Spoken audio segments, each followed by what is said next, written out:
Hello everyone, Corey here. How are you? So today I'm going to step you through how to make this little screwdriver rack.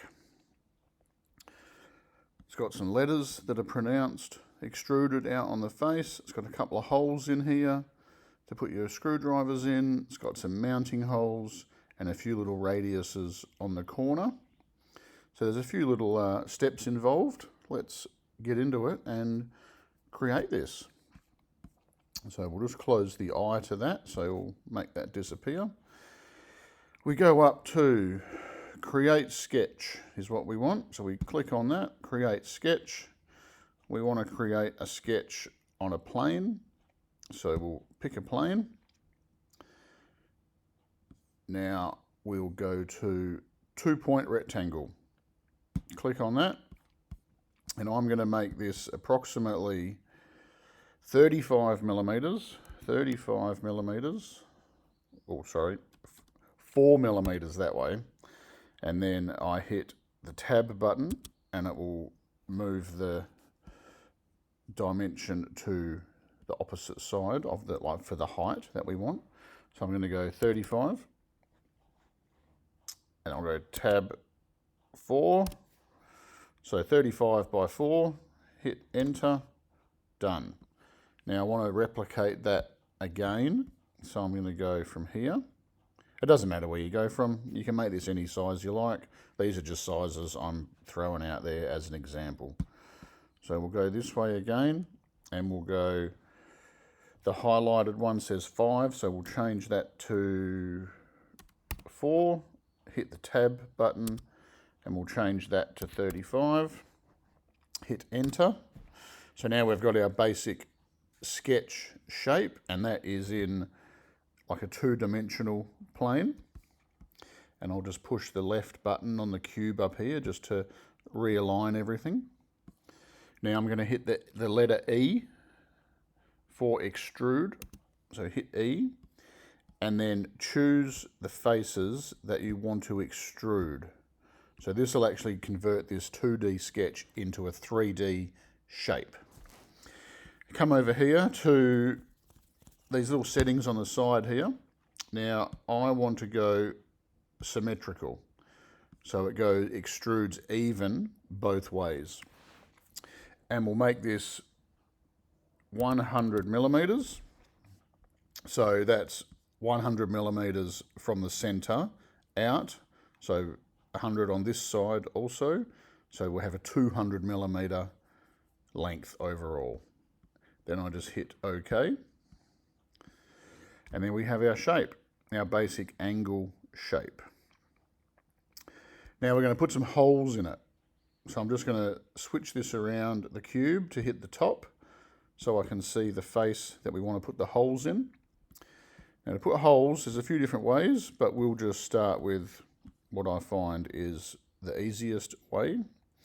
We'll go circle, so hit the letter C for circle, and hit the face that you want to put that circle on. So we select that. Now you can see we have a little crosshairs on the mouse arrow, and we're going to come down,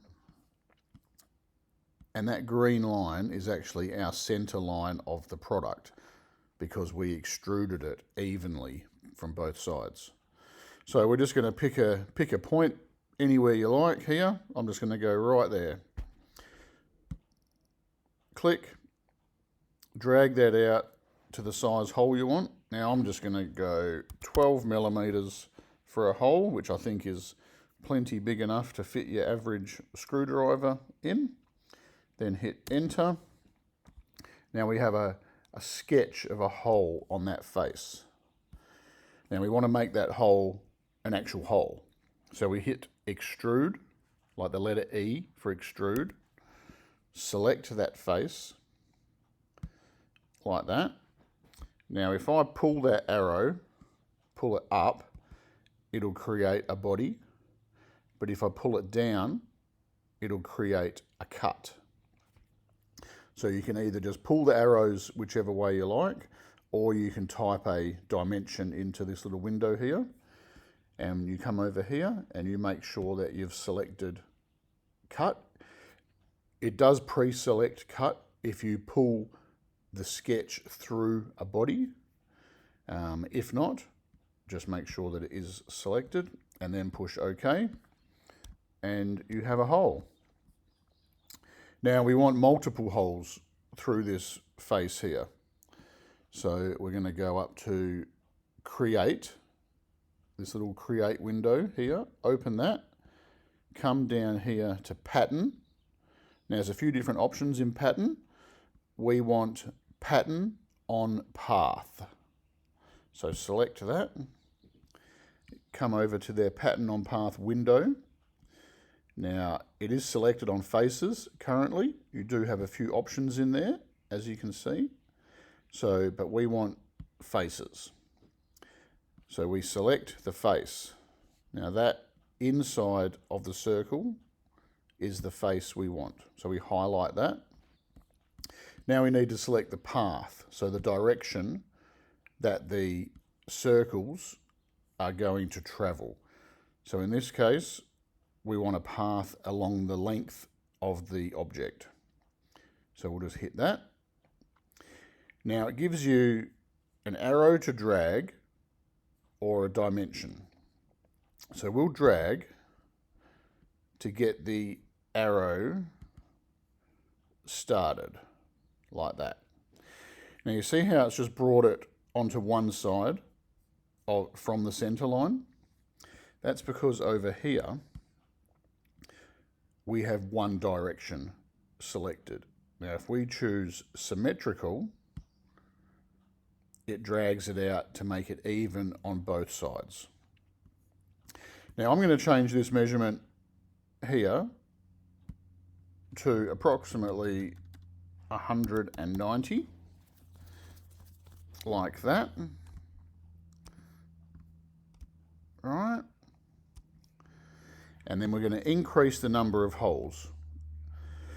So as we increase, because we've gone symmetrical either side, and if you have an even number of holes, it will always put more holes on one side than the other. So you need, in this case, an odd number of holes. You'll see what I mean. So I click go up to 4. Now see how we've got 4 holes, 1, 2, 3, 4. They're all even distance apart, but these two are on this left-hand side of the center line. But if we go to an odd number, it brings them back to even each side. So there is different ways of doing this, but this is how we're doing it today. So we're going to bump this up to 9 holes. So we have 9 holes, all nicely spaced along there, and we'll just hit OK. So there we have 9 holes in the object to put the screwdrivers in. Now these corners here need we're going to put a little radiused edge on them. So we go to the Fillet Tool. And the Fillet Tool puts a radius on the edge to whatever dimension you select. So we'll select Fillet. We select the edges that we want to put the radius on, and they get highlighted in blue. Now you can select any edge you like, but in this case we're just going the 4 corners, and we're going to come over to the little window here, and we're going to type in 10 millimeters, which I think is a nice curve, and then hit OK. So now we have some nice curves on the screwdriver rack. Now we come to the text, the letters. We'll just use the cube here to realign this nice and straight, so you're looking at it straight on. Go back up to Create Sketch, select the face that you want to put the letters on. Now we go up to the Create window here and come down to Text. So we hit Text, and we need to create a text window. So we're going to go basically from that point, and we stretch it out, and we'll take it to there, like that. Now that's a sample bit of, that just comes up as the generic default, as sample text. Now up here is your text box, so you can type in anything you like here. So we'll just go Dad's Tools. So capital D, A-D-S, space, Tools, Dad's Tools. Now you see how it's not centered in the face here because we started from the edge of the text box. Now what I do, there's ways you can measure it out, but I just come back up to here with my cursor and you'll see how I've started it on the side of the word Dad's, and I just hit the space bar and I just space the bar out until I'm happy with a visual center. And to me that looks pretty good. Now we've got the size here, the size of the font. You can change the font in millimeters to make it as big or as small as you like. In this case, I'm just going to leave it at 14 because the project I did previously was 14 and that seems to fit on this project quite nicely. And then you can also change the font as well. Now I prefer this one here, the Arial Black. It just seems to work very well for printing. So when you're happy with that, and you're happy with what you've written, you can write whatever you want in here. Put Mum's tools if you like, Dad's tools, my tools, anything. And we hit OK. So now we have our letters on that face. Now we can either extrude them out or we can cut them in. So personal preference, I'm going to go extrude out. Now you can see sometimes there, when you hit extrude, it automatically selects the sketch on the face. Sometimes it does, sometimes it doesn't. I haven't figured that bit out why.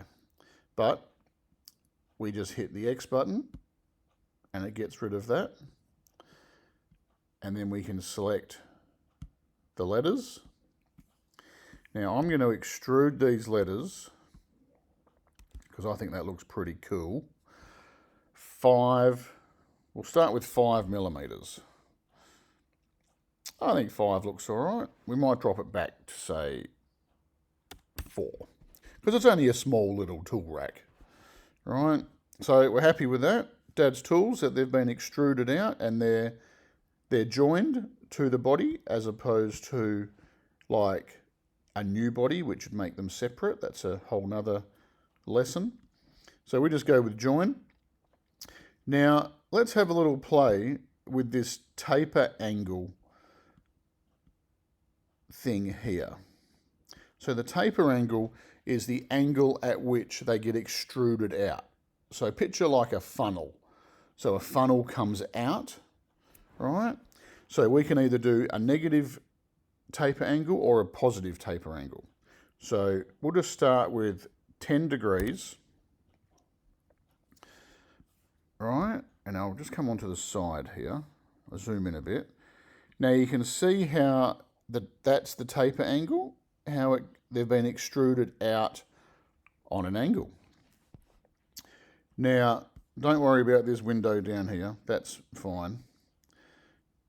But I want them extruded the other way. So I'm going to put a negative sign in front of that 10. So there we go. Now they extrude the opposite way. And when you're happy with that, you just play around with the measurements and the angles until you're visually happy with what you want. And we're on join, so we hit OK. Job done. Just like that. Now I did forget to do some little mounting holes in here. I should have done them when I was doing the holes, but we'll do them now. So an easy way to do some little holes here is just hit the circle key, which is C, like the shortcut is the letter C. So C, select the face that we want to put the circle on. So we've selected the face and we just bring it back down to where we're working on the project. Now, you'll see the little crosshairs on the mouse arrow there. Now they line up with the graph as the background, but also because we put a 10mm radius on this edge here, they will also appear as a little circle that tells you that you are in the center of that radius point.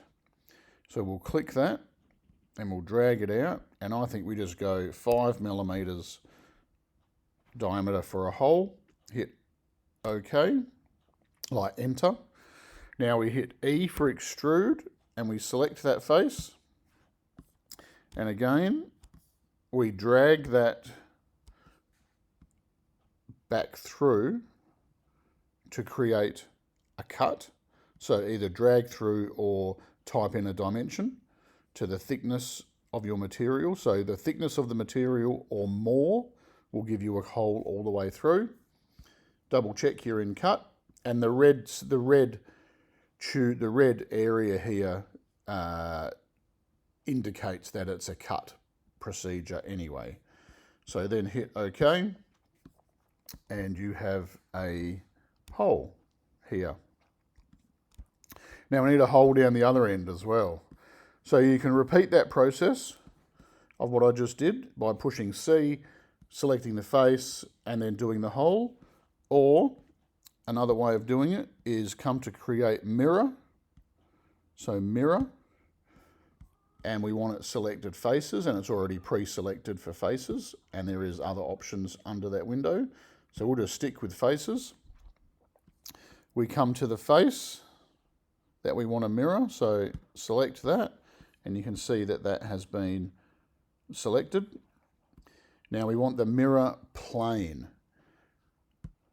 So we select a plane. Now just like a mirror in your house, it reflects whatever it sees. So if we were to pick this plane here, it would reflect everything on the left-hand side of that plane, and it would make it appear over this side. So we just hit that, and it appears up here. We're happy with that. Push OK, and there you have the little rack. Now what I like to do is, if I was going to print that out, I would change that to the color of the printing filament that I have, just so I get some idea of what it's going to look like. So to add color, you push A, the letter A, for appearance, so A, and it brings up the window here. Now you have all these options in this window. There's like many of them, and you can download extra ones. So there's lots, but in this case, I'm going to use, these are the colors that I used on the other one that I made. So we might change the colors up a bit. We might make this one purple, and we'll choose, say, purple color, and then you click and drag that onto there, and for some reason, there we go, click and drag that onto there. I think it's just my big fingers that have trouble with this trackpad, and then we'll close that. So now you have the color of the filament that you're going to use. So if you're going to use a different color filament, you can either pull up another color, or you can change the color by clicking on it and dragging this bar through the color menu up there. And when you find a color that you like, all right, so we'll make this one red, all right? And then you have all these red options. So you can click it on like bright red, or you can bring it down over here, and you just keep clicking the cursor around that area till you're satisfied with the color that you want. Just like that. And then hit done, close the window, and your tool holder is complete. Just like that. So a nice little project that you can do, print it out, it's functional, helpful, you can hang whatever you like in here. You can make these holes bigger, you can, the options are unlimited. So if you like what you see, please subscribe and like, and if you learnt something on here, drop a comment, let me know. If there's something that you want drawn or want to see how to do a certain procedure on something, you're not sure what to do or how to do it, drop a comment and I'll do my very best to help you out. Cheers folks, see you next time.